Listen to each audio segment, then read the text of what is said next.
One student told me, "You always felt like that when you're home or you're in your driveway, you're safe. I don't feel that way anymore." There was not one single person who was not absolutely shocked. Whatever happens now, life will never be the same for us. They want to know who would or could do something like this. Everyone was terrified. A young girl vanished without a trace after staying home alone for just a short time. What followed felt more like a detective thriller than a real case. It took 15 years to uncover the horrifying truth, and when it finally came out, people were shocked and furious. Jessica DeShawn was born on May 2nd, 1982, in Shepherdsville, Kentucky, a small, close-knit town where many families worked in farming. She was the eldest of 3 kids and helped care for her younger brothers while her parents worked. Jessica was responsible, independent, and driven. By 17, she had a part-time job at a local restaurant and had saved enough money to buy her dream car, a red Pontiac. She was a top student with plans to become an accountant. On the morning of Friday, September 10th, 1999, Jessica's day started normally. Her parents went to work and her brothers left for school. Jessica stayed behind and was supposed to drive to school shortly after. But when her mother returned home around noon, something felt off. Jessica's car was still parked outside, oddly, since she should have been in class.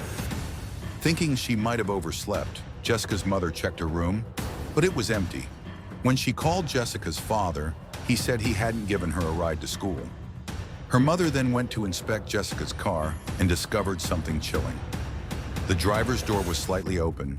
Jessica's phone lay on the seat with the numbers 9 and 1 typed in, and under the seat were her keys and one of her shoes. Her purse, school books, and work clothes were still in the back seat. Panic set in. It was clear Jessica didn't leave voluntarily. The school confirmed she hadn't attended class but had failed to notify the parents.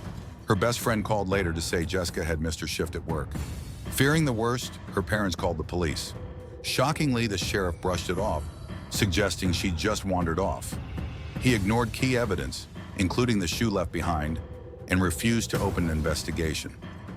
Left with no support, Jessica's parents began their own search. They alerted friends, family, and the media and handed out flyers.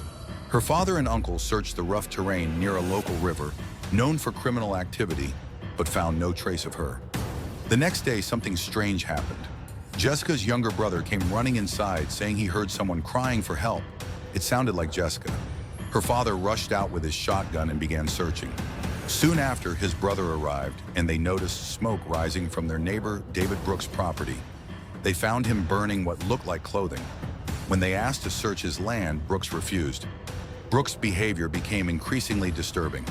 He began slowly driving past their home, watching them with a sinister grin. They also received anonymous, silent phone calls filled with heavy breathing. They suspected Brooks but couldn't understand why he'd act this way. The police finally agreed to bring cadaver dogs to Brooks' property. The dogs were led using Jessica's clothing, and they took handlers straight to the burn site. They also found black gloves in a shed. Still, police claimed there wasn't enough evidence to act. Desperate, Jessica's father contacted the FBI. Surprisingly, they agreed to help. The FBI immediately launched a full investigation, collecting fingerprints, seizing evidence, and combing the area from air and land. When they searched Brooks' farm again, they found a printed photo of Jessica in a shed. They also grew suspicious of Brooks's brother Joseph due to his odd behavior.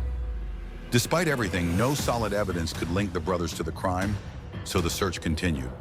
Then on September 27th, 17 days after Jessica disappeared, a woman driving near the river noticed something by a tree.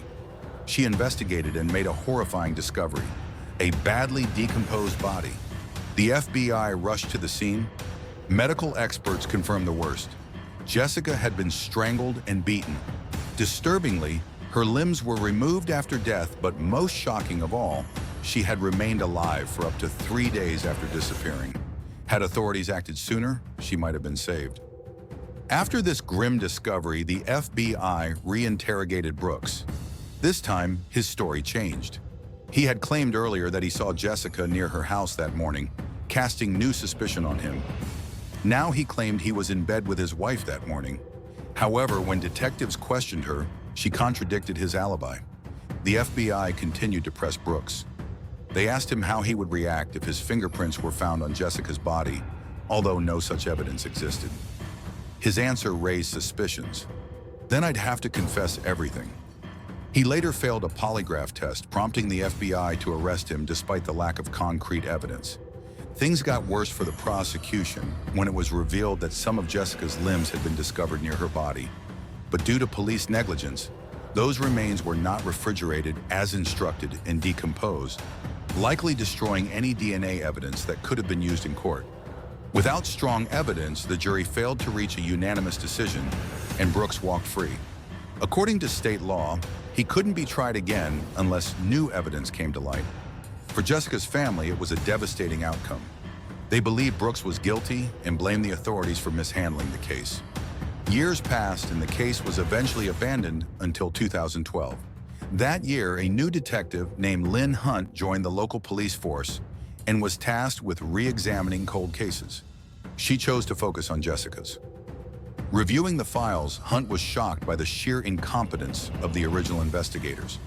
Important documents were missing, evidence was poorly documented, and protocols weren't followed. Hunt was skeptical such tips often led nowhere, but she decided to investigate. The inmate told her he had once shared a cell with a man convicted of child abuse. During conversations, this man allegedly confessed to killing Jessica Dishon. The name he gave left Hunt stunned. Stanley Dish, Jessica's own uncle. According to the inmate, Stanley had sexually abused Jessica for years. When she began dating someone, he feared she might expose him. On the morning of her disappearance, Stanley allegedly confronted her, demanding she break up with her boyfriend. When Jessica refused and threatened to call 911, Stanley attacked, tied her in her bedsheets, and took her to a nearby shed. He held her there for several days, tortured her, and eventually killed her, leaving her body in a visible spot near the road to mislead investigators. She organized a quiet search party, including Jessica's brother, without revealing Stanley was the prime suspect. At first, nothing turned up, but the next day they found a bedsheet in an old barn matching Jessica's set. Her untouched bedroom confirmed it was hers. That discovery led to Stanley's arrest. Though he denied involvement, his past told a darker story, a history of abuse within the family, with multiple female relatives later coming forward. Still, there was no physical evidence, only testimony and the sheet. By 2015, Stanley went to trial. Faced with a possible death sentence, he took a plea deal confessing to the murder and assaults, but offering no further details. He was sentenced to 20 years, eligible for parole at 71. Jessica's father vowed to confront him if that day came. In 2019, Stanley denied the crime in an interview, but couldn't explain how two inmates shared matching, undisclosed details. And one haunting detail lingers. On the third day of her disappearance, Jessica's little brother heard a faint cry for help. Was it real or a cruel echo of hope, too late to save her? What do you think happened to Jessica? Share your thoughts in the comments. And if you found this story compelling, hit like and subscribe. Thanks for watching.